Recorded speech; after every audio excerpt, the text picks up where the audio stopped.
Voilà, ça arrive, c'est arrivé. Donc pour cette session de méditation, on va faire comme d'habitude, on commence toujours par quelques minutes de silence et de méditation sur la respiration pour se recentrer, pour ancrer l'esprit. Donc on va commencer par ça. Et ensuite, donc on utilise toujours le guide de méditation que vous avez depuis en fait le début de ce cursus du PEBA pour faire la méditation aussi chez vous. Et je pensais faire la méditation sur comment pour développer Bodhicitta, puisqu'on parle Bodhicitta, c'est l'esprit d'éveil. En fait, je pense que Valérie utilise beaucoup le terme en français. Souvent, on utilise le terme en sanskrit, la Bodhicitta. Bodhicitta, l'esprit d'éveil. Et donc, comme on parle beaucoup de la Bodhicitta dans ce texte que nous étudions, les bienfaits, etc., de la Bodhicitta, comment la préserver, etc., en fait, on est censé la voir déjà, ou savoir qu'est-ce que c'est la Bodhicitta. Et donc, dans le Lamrim, il y a 2 méditations qui permettent de développer Bodhicitta. C'est la méthode des 6 causes et un effet, et l'autre, c'est égaliser, échanger soi et les autres. Donc, ces méditations, vous êtes censé les faire chez vous. On en reparlera peut-être. Pas maintenant.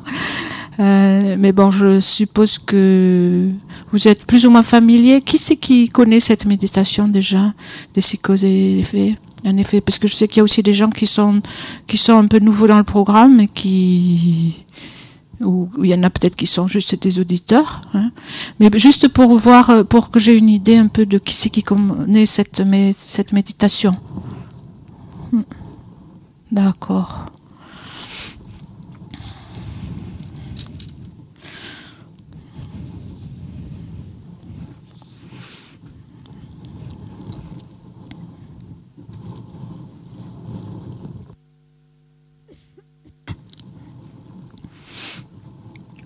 Donc, oui, la méditation elle-même, je vous le dis bon, elle fait partie des méditations du Lamrim. Tout le matériel que l'on donne, si vous avez suivi la découverte du bouddhisme aussi, je pense, et le Lamrim. Donc, dans les méditations, il y a des fiches de méditation, et c'est la fiche numéro 10. Donc, je vous invite, si vous la connaissez pas, plus tard de vous familiariser avec.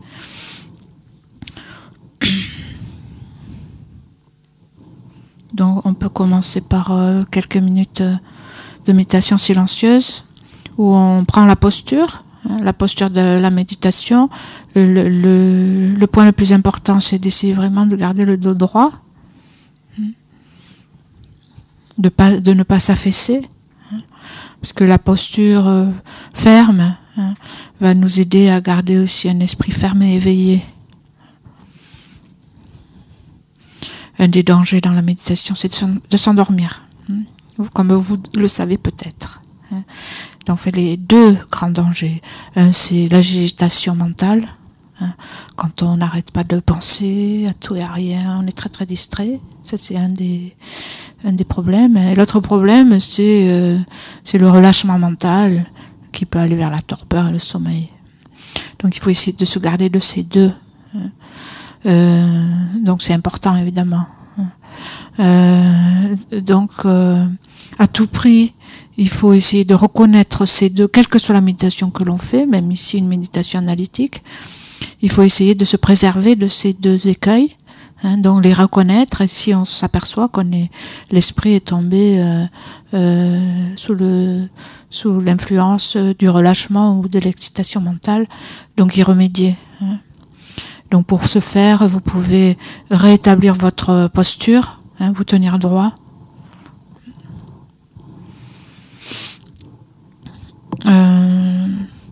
Aussi ouvrir un peu les yeux, laisser un peu de lumière. Et donc de façon générale, vraiment maintenir votre esprit éveillé. Et dans quelques minutes, on peut se poser donc sur garder l'attention, garder l'esprit, la présence de l'esprit, donc l'esprit présent à la posture, au corps et à la respiration. On fait juste 2-3 minutes.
Nous visualisons les objets de refuge devant nous.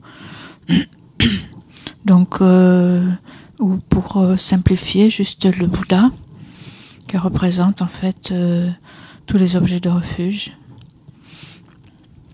Donc le Bouddha qui est aussi notre maître spirituel. Et donc nous prenons refuge et développons la bodhicitta jusqu'à l'éveil. Je prends refuge dans le Bouddha, le Dharma et la communauté suprême, la Sangha. Jusqu'à l'éveil, je prends refuge dans le Bouddha, le Dharma et la communauté suprême, la Sangha. Jusqu'à l'éveil, je prends refuge dans le Bouddha, le Dharma et la communauté suprême, la Sangha. Grâce aux deux accumulations rassemblées par ma pratique de cette méditation, puissais-je devenir un Bouddha afin d'être bénéfique à tous les êtres. Grâce aux deux accumulations rassemblées par ma pratique de cette méditation, puissais-je devenir un Bouddha afin d'être bénéfique à tous les êtres. Grâce aux deux accumulations rassemblées par ma pratique de cette méditation, puissais-je devenir un Bouddha afin d'être bénéfique à tous les êtres. En fait, ça, c'est en disant cela, en fait, on génère la motivation de bodhicitta. En fait, c'est ça l'esprit d'éveil ici, juste ce que l'on dit ici. C'est l'aspiration de devenir un Bouddha pour être bénéfique à tous les êtres. C'est ça l'esprit d'éveil, la bodhicitta. Donc la base, en fait, c'est la grande compassion, vouloir être bénéfique à tous. Et donc assurer la libération, pas simplement de moi-même, mais de tous les êtres en fait qui partagent aussi le même prédicament, qui sont aussi dans l'océan de du cycle des existences, où ils ne trouvent pas un seul instant de vrai bonheur. Et donc la motivation, c'est de les en sortir et de les amener à l'éveil. Et pour cela, je dois moi-même devenir un Bouddha. Et donc ici, on génère déjà cette bodhicitta en tant qu'aspiration, motivation pour la méditation. Grâce à cette méditation, que cette méditation devienne la cause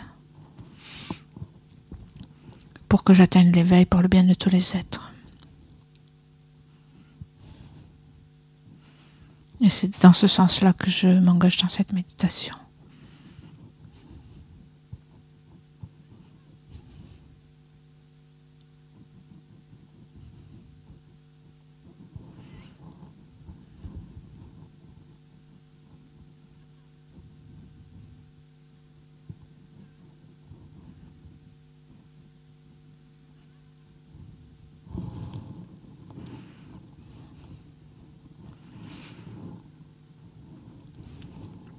On offre la prière à cette branche avec respect. Je me prosterne par le corps, la parole et l'esprit.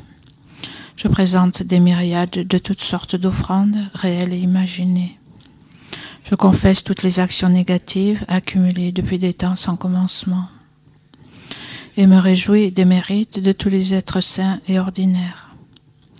Ô maîtres des Bouddhas, demeurez, je vous prie, jusqu'à la fin du samsara et tournez la roue du dharma pour les êtres. Mes propres mérites et ceux de tous les autres, je les dédie à l'éveil suprême. Cette terre ointe d'encens, jonchée de fleurs, ornée du mont Meru, des 4 continents, du soleil et de la lune, je la visualise comme un champ de Bouddha et l'offre. Puissent tous les êtres jouir de cette terre pure. Je prends refuge et me prosterne devant le Maître et les 3 joyaux précieux. Veuillez, je vous prie, bénir mon esprit. Je vous fais la requête de pacifier immédiatement toutes les conceptions erronées de la dévotion incorrecte envers le Maître jusqu'à la vue dualiste dans mon esprit et dans celui de tous les êtres mémères. Je vous fais la requête de susciter dans mon esprit et celui de tous les êtres mémères toutes les réalisations correctes de la dévotion au Maître jusqu'à l'éveil. Je vous fais la requête de pacifier tous les obstacles intérieurs et extérieurs qui entravent le développement de l'intégralité de la voie graduée vers l'éveil dans mon esprit et dans celui de tous les êtres mémères. Edang Guru Ranamandalaka Yatayami. Précieux et glorieux Maître Racine, veuillez demeurer sur le lotus et le disque de lune au-dessus de ma tête. Dans votre grande bonté, veuillez me guider et m'accorder les réalisations de votre corps, de votre parole et de votre esprit. Veuillez me guider et m'accorder les réalisations de votre corps, de votre parole et de votre esprit. Vous êtes l'œil qui contemple l'immensité des enseignements, la porte d'accès suprême à la libération pour les êtres fortunés.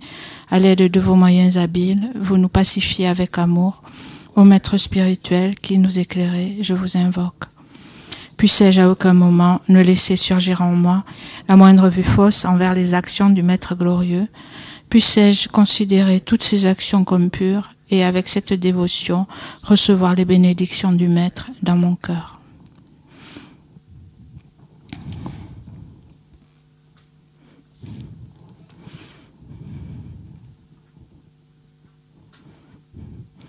En fait, c'est ce guide de méditation que l'on utilise, c'est en fait les préparations que l'on fait, comme le Dorje, les préparations que l'on fait avant de faire une méditation du Lamrim.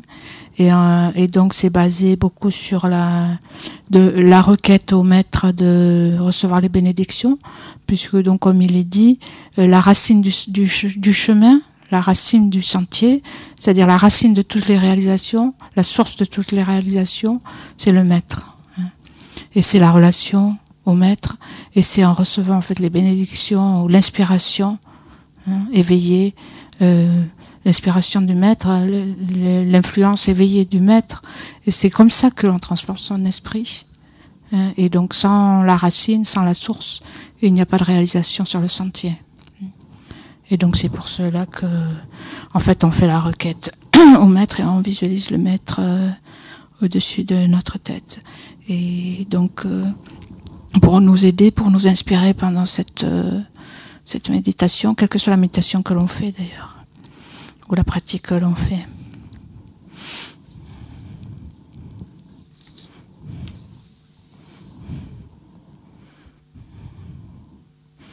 Donc, comment développer la bodhicitta? au moyen de cette instruction des 6 causes et un effet.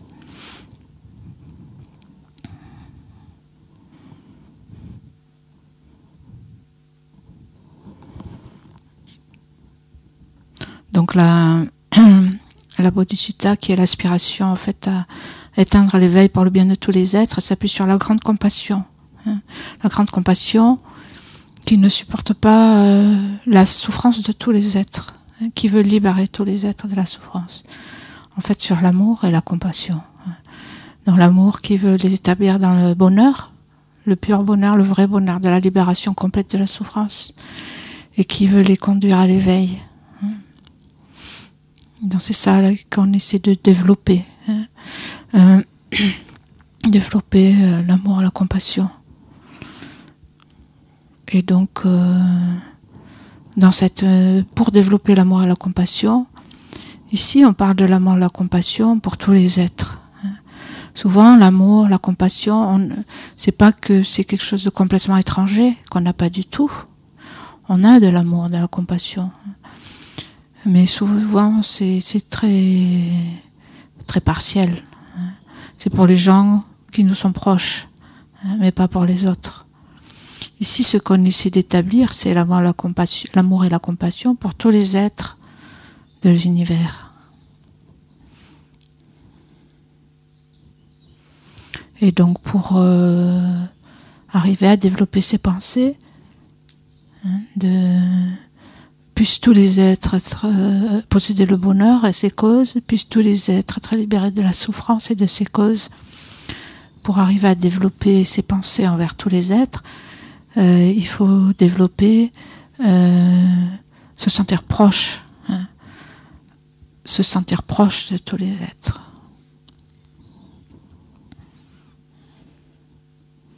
Il faut développer ce sentiment d'intimité, de proximité.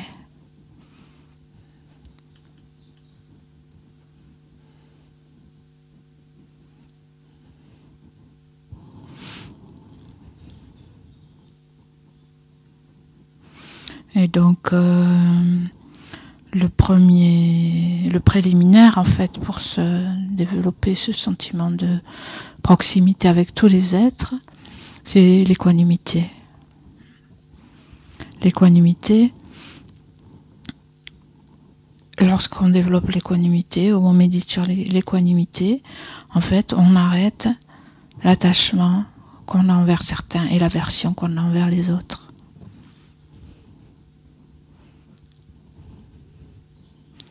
Donc c'est sur un sol égal, c'est sur un sol propre qu'on va planter les bonnes graines. Si on fait du jardin par exemple, on va s'occuper d'abord du sol. On va enlever on va enlever les cailloux, on va enlever les mauvaises herbes, etc.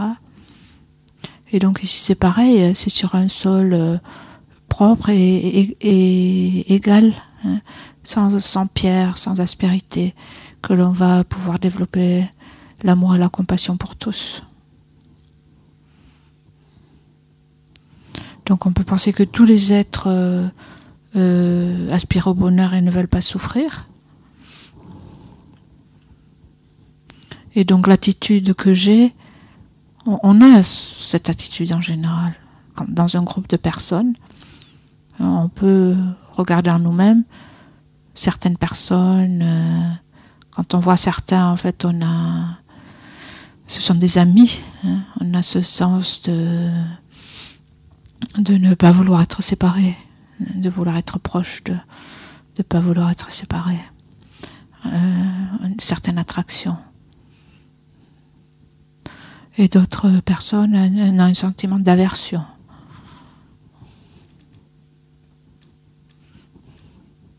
Et donc on peut voir que ces sentiments d'attraction et d'aversion ne sont pas fondés.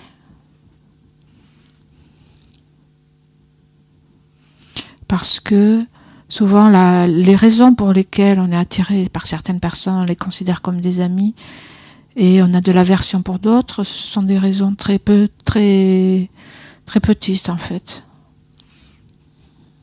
Ce sont des raisons qui ne tiennent pas la route vraiment. Ce sont des raisons très temporaires. On s'entend bien avec quelqu'un à un moment donné, parce que cette personne m'a fait plaisir d'une certaine façon.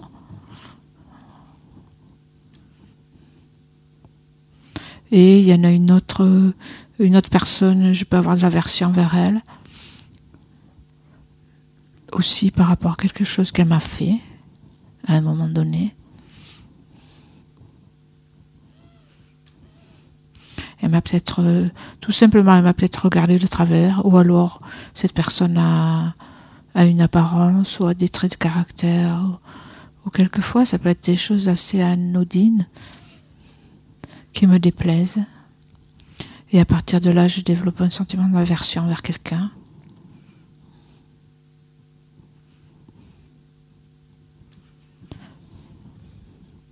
Mais en fait, ces sentiments d'aversion et d'attachement, d'attirance, sont très superficiels, sont fondés sur des raisons très superficielles. Parce que l'ami peut très bien me déplaire à un moment donné et devenir un ennemi.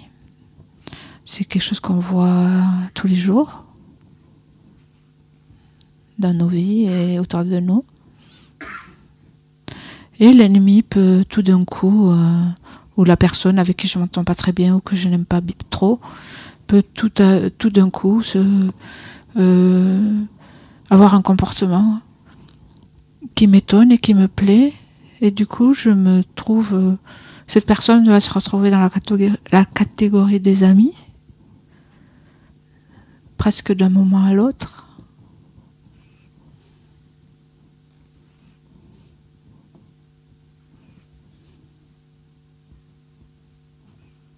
Et donc c'est important d'égaliser ces réactions, hein, de diminuer ces réactions d'attachement et d'aversion en général.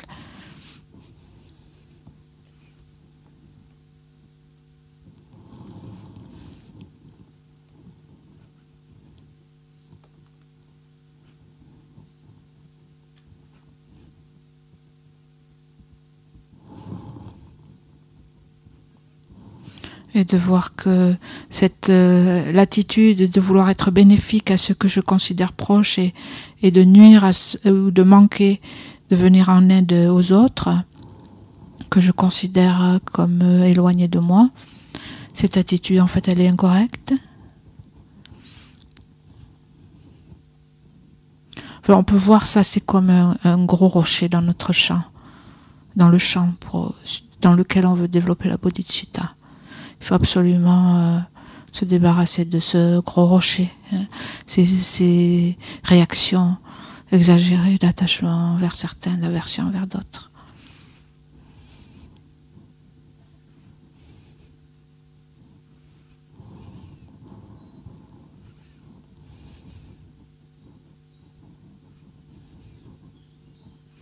Développer une attitude égale envers tous, une attitude qui se préoccupe du sort de tous les êtres. Parce qu'en fait, tous sont pareils, on est tous pareils, on veut tous être heureux, on veut tous être libérés de la souffrance. Et tout le monde a le droit de trouver le vrai bonheur, de trouver un bonheur complet, véritable. Il n'y a aucune raison pour laquelle certains n'y auraient pas droit. Et donc si je dois travailler pour le bonheur des êtres, hein, il n'y a aucune raison pour laquelle il y aurait certains êtres pour lesquels je ne devrais pas travailler, pour le bonheur desquels je ne devrais pas travailler.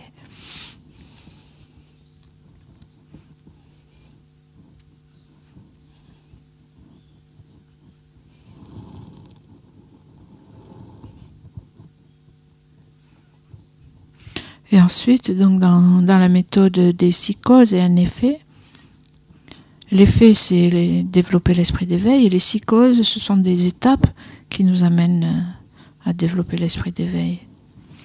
Et donc ici, pour se rapprocher des êtres, on va on va voir en fait le premier pas pour se rapprocher des êtres.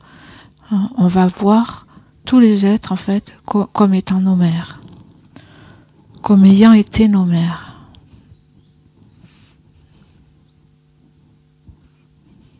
En fait, pour se rapprocher des êtres, on va voir leur bonté.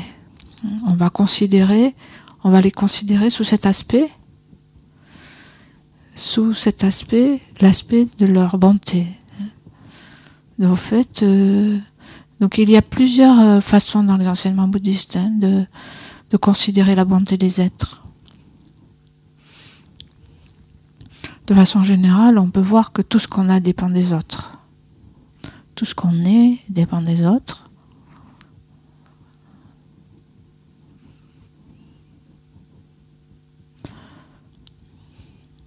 Donc déjà le fait d'être...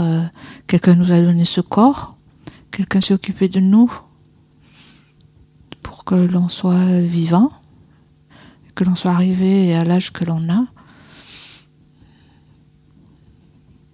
En fait, tout ce que l'on sait nous a été enseigné.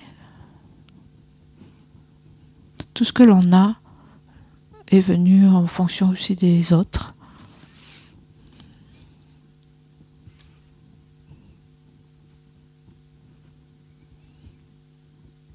Donc de façon générale, de cette façon-là, en général, on dit les êtres ont été bons envers nous. Et donc plus particulièrement ici, on dit les êtres ont été bons, plus particulièrement donc lorsqu'ils ont été nos mères. Parce qu'ils ont été nos mères.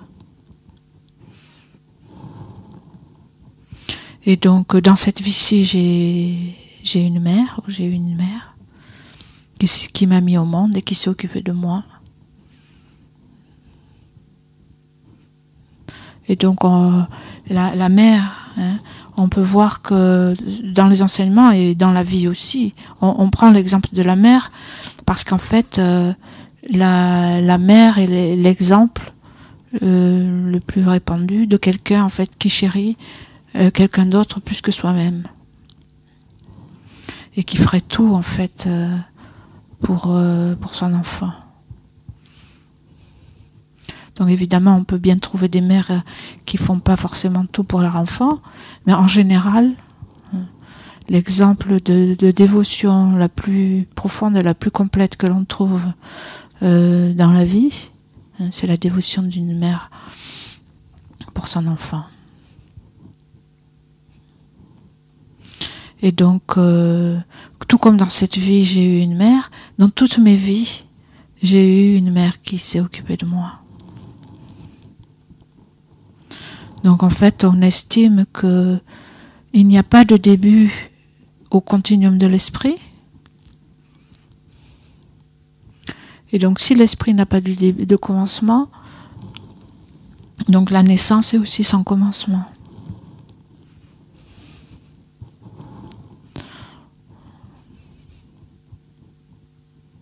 En fait, on dit depuis des temps sans commencement, j'ai pris naissance dans ce cycle des existences.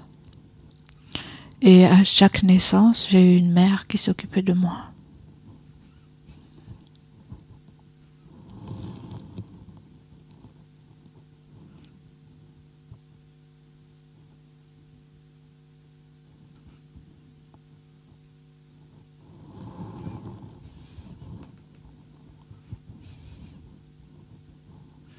Et donc, comme on dit qu'on a pris un nombre illimité, inconsidérable de naissances, on peut penser qu'on a un nombre illimité, on a eu un nombre illimité de mères, d'êtres qui se sont occupés de moi.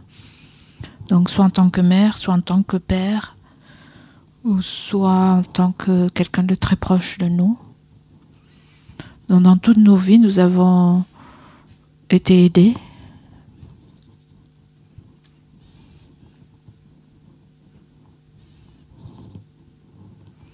Et donc en fait, ce qu'on dit ici, c'est que de personne Je pourrais dire, je pourrais affirmer avec certitude qu'il ou elle n'a pas été ma mère ou une personne très proche de moi dans une vie passée. Il n'y a personne dont je peux dire cette personne n'a pas été ma mère. Ou quelqu'un de très proche qui m'a aimé, qui m'a protégé.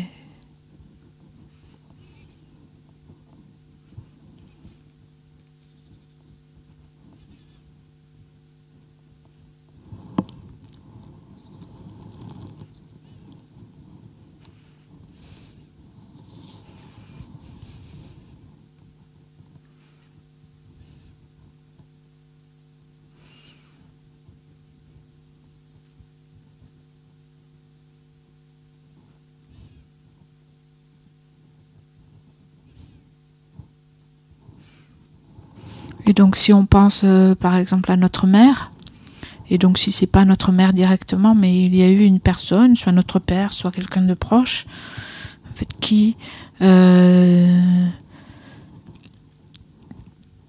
nous a protégés, qui nous a mis au monde, qui a protégé notre vie, qui a tout fait en fait. On peut penser comment la préoccupation d'une mère en fait est de nous rendre heureux.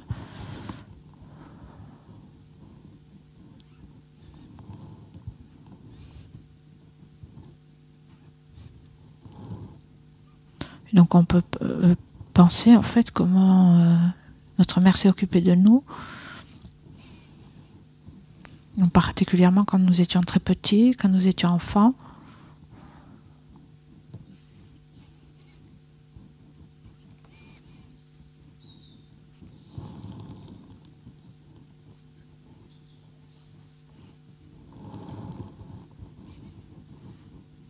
Et donc de la même façon, dans d'autres vies, nous avons aussi été aidés,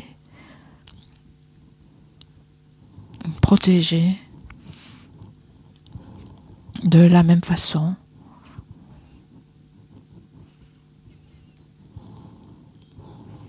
Et donc on peut penser que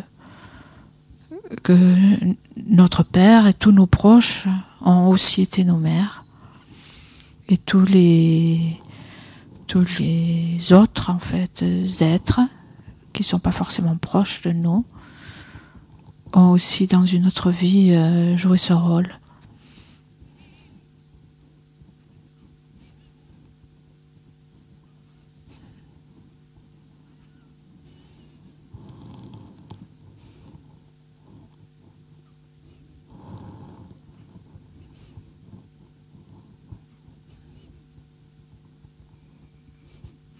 Et quand on pense aux êtres, en général, on est très centré sur les humains, c'est-à-dire notre esprit est assez limité. Hein. Quand on pense aux êtres, en général, on pense aux êtres humains, mais en fait, quand on parle des êtres, on parle des êtres des 6 classes, hein, les 6 types d'êtres.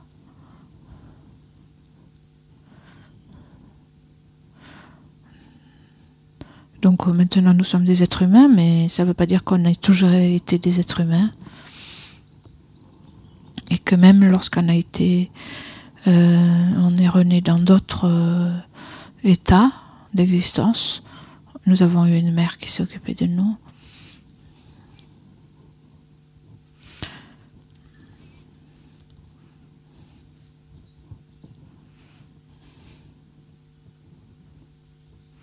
Et donc quand on prend en considération les êtres, c'est bien d'étendre notre esprit, à penser aussi par exemple aux animaux. Après il y a d'autres aussi types d'êtres, des esprits, des dieux, des dévas, etc. qu'on ne voit pas, mais au moins les animaux, c'est quelque chose qu'on peut voir.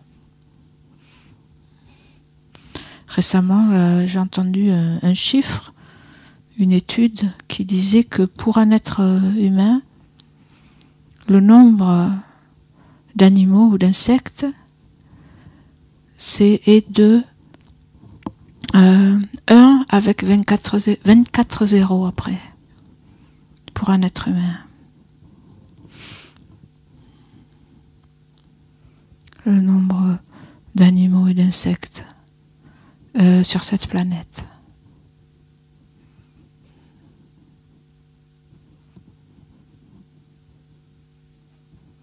Donc qui ont aussi un esprit,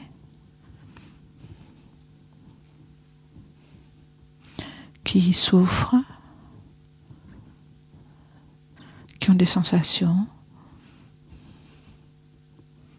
et qui veulent aussi, qui cherchent aussi le bonheur.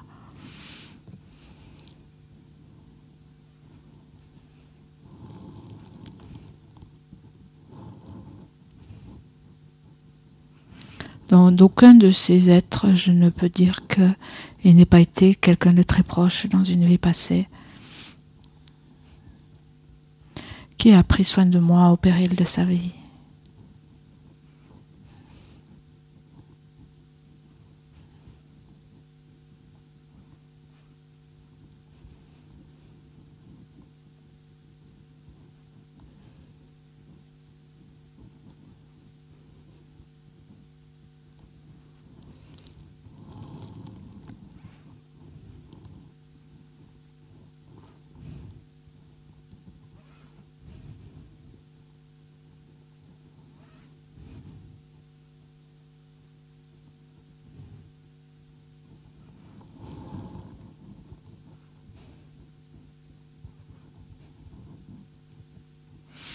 Et donc, maintenant, j'ai rencontré les enseignements du Bouddha, qui est en fait la méthode qui explique d'où vient la souffrance et comment s'en libérer.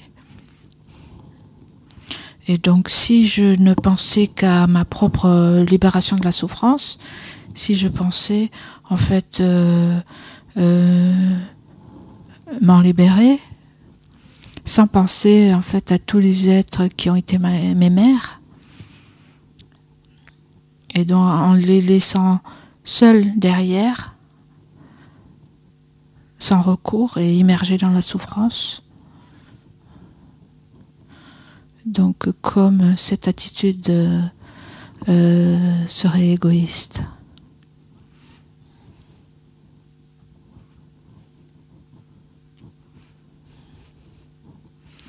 C'est une image aussi que l'on voit quelquefois, c'est l'image d'une vieille dame aveugle qui se dirige vers un précipice, qui va tomber.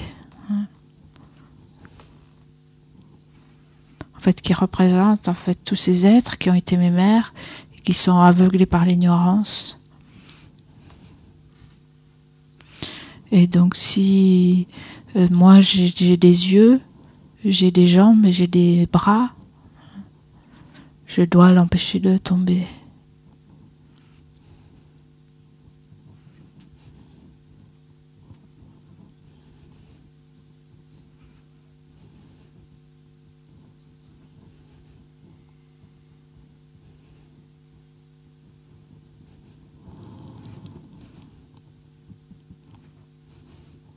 Et donc on peut penser que cette personne, cette mère n'a personne d'autre que nous, hein, et que en pensant leur bonté, nous développons donc ce souhait de leur rendre leur bonté.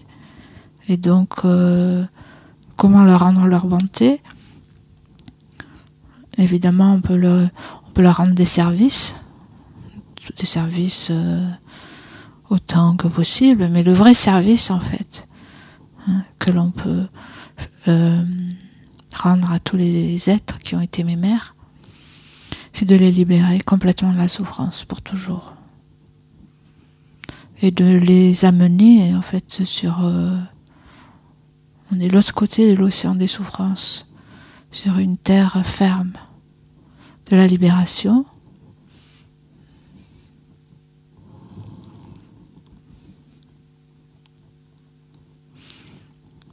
Donc on développe la pensée de l'amour bienveillant, comme ça serait merveilleux si tous les êtres pouvaient jouir du bonheur et des causes du bonheur.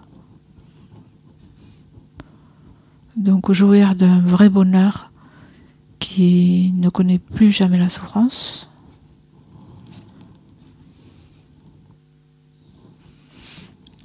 Et donc comme ça serait merveilleux si tous ces êtres qui ont été mes mères étaient complètement libérés de la souffrance et des causes de la souffrance.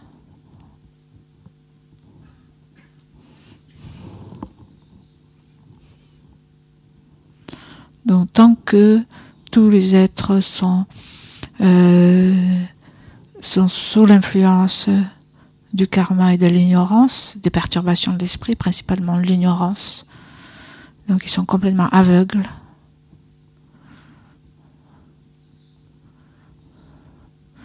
Ils veulent le bonheur, mais ils créent la cause de la souffrance.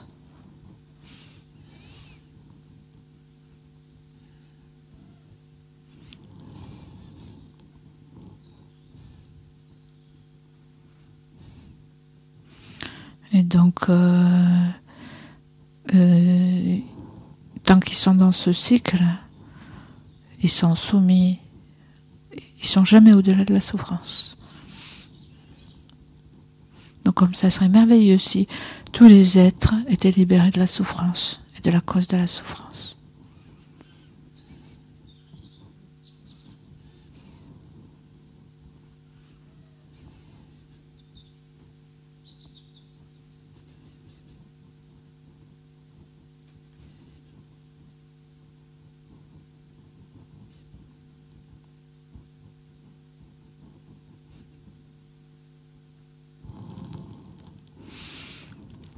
Puisse-t-il en être libéré.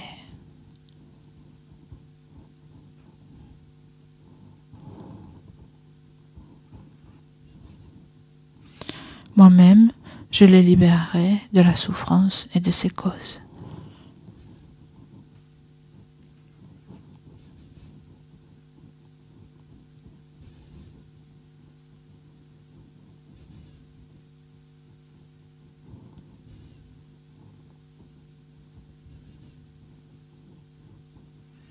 Donc lorsqu'on produit l'esprit d'éveil,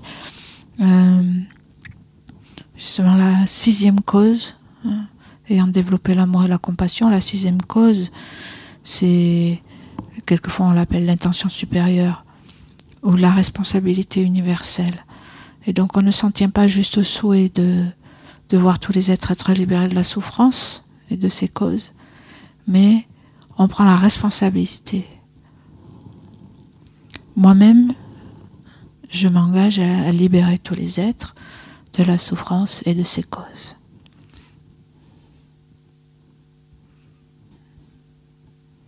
Et c'est ça qui est extraordinaire en fait dans cet état d'esprit.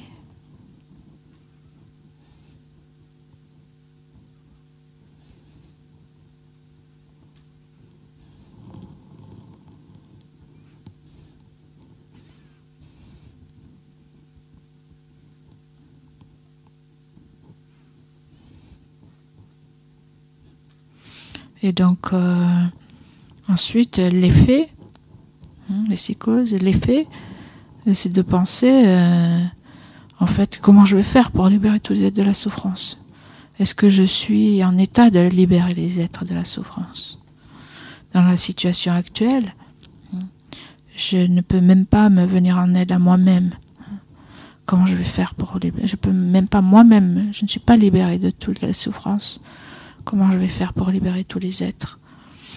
Et donc la seule personne qui soit qualifiée est un Bouddha pleinement éveillé, en fait, qui a éliminé lui-même toute la souffrance, qui est complètement sur la terre ferme,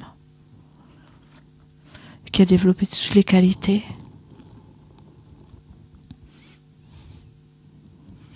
Dans la qualité du corps suprême, de la parole suprême, de l'esprit suprême d'un Bouddha, les qualités des activités éveillées qui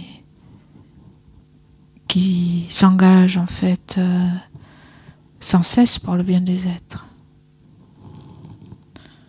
Et donc la conclusion du plus profond de mon cœur, c'est que je dois obtenir toutes ces qualités d'un Bouddha afin de libérer tous les êtres de la souffrance et de ses causes.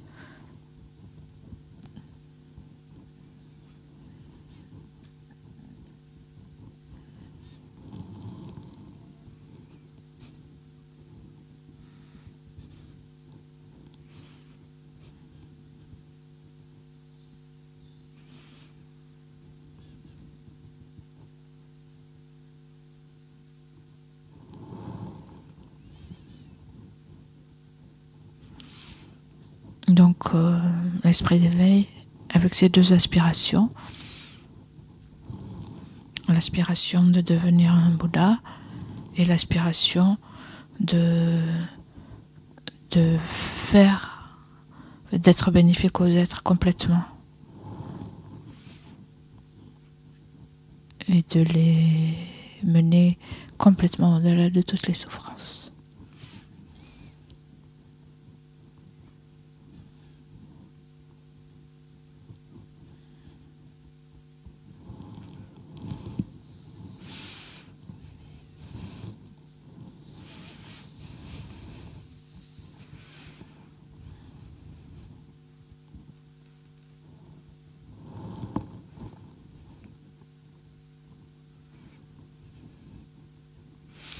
Et donc pour terminer, on peut juste se réjouir, cultiver la joie d'avoir engendré cet esprit qui est si difficile à trouver. Donc même si évidemment on n'a pas forcément développé la bodhicitta, si on veut développer la bodhicitta, il faut s'entraîner donc en méditant, soit cette méthode, soit l'autre, en s'entraînant. Donc cette méditation peut être faite de façon beaucoup plus élaborée.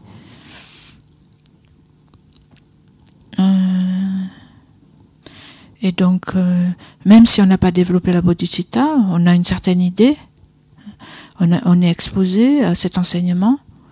Et donc, comme il est dit dans le Bodhisattva Charyavatara, comme un aveugle trouve un joyau dans un tas d'ordures, par chance, de même, l'esprit d'éveil en moi est né. Et donc voir comme la chance que nous avons en fait d'avoir même cette idée, même juste l'idée de pouvoir devenir un Bouddha pour libérer tous les êtres de la souffrance.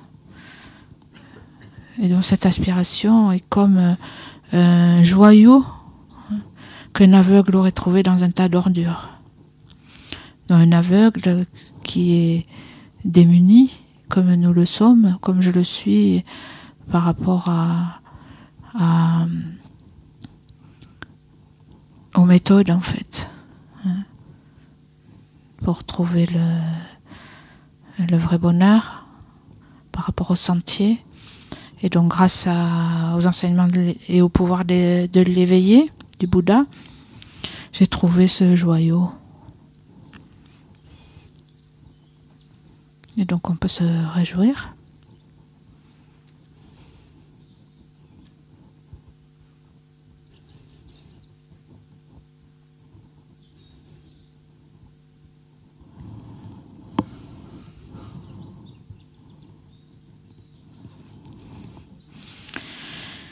Et donc on peut, pour terminer, dédier toute l'énergie positive de cette méditation.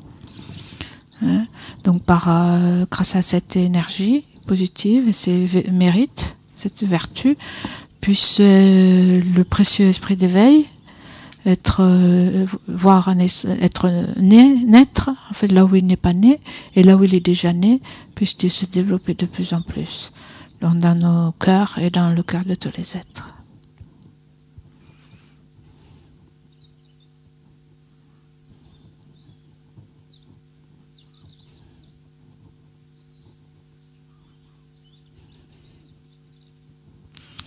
Et donc, pour terminer, puisque nous allons prendre le repas, on va faire l'offrande de nourriture qui est à la page 207.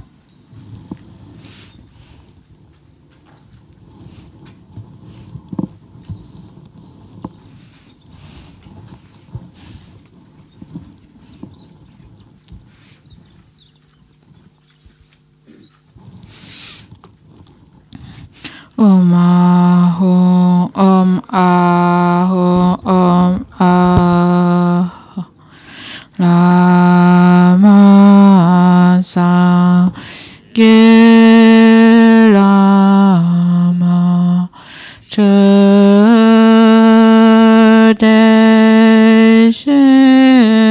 Lama Ge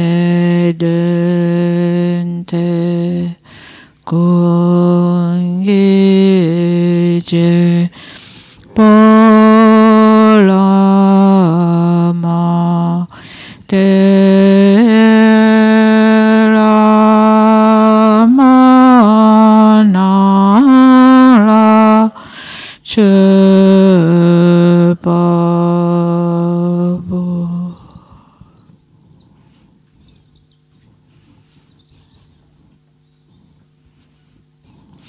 Puissions-nous, ainsi que notre entourage, dans toutes les vies à venir, ne jamais être séparés des trois joyaux, faire continuellement des offrandes aux trois joyaux et recevoir l'inspiration des trois joyaux. Au Maître suprême, le Bouddha précieux, au refuge suprême, le Dharma précieux, au guide suprême, la Sangha précieuse, aux trois joyaux, objets de refuge, je fais offrande.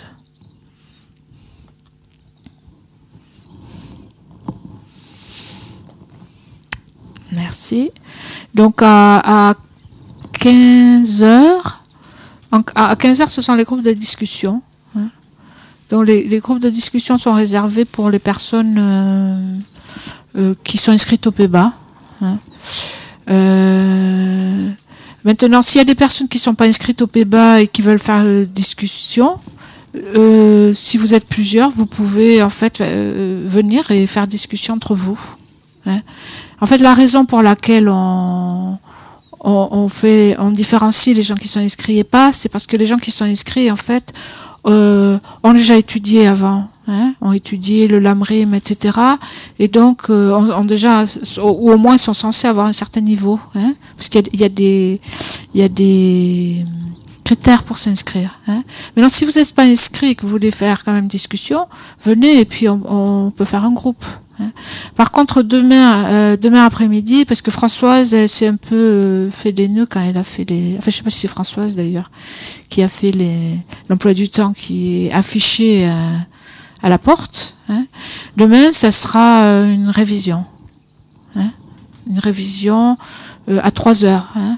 Donc à 4 heures que je l'enseigne aujourd'hui, demain aussi à 4 heures, de 4 à 5, et à 3 heures, donc aujourd'hui c'est les groupes de discussion et demain c'est la révision des enseignements. Donc la révision, bon, c'est plus particulièrement pour les étudiants du PEBA, mais on l'ouvre aussi pour les autres personnes qui veulent assister. Voilà, bon appétit.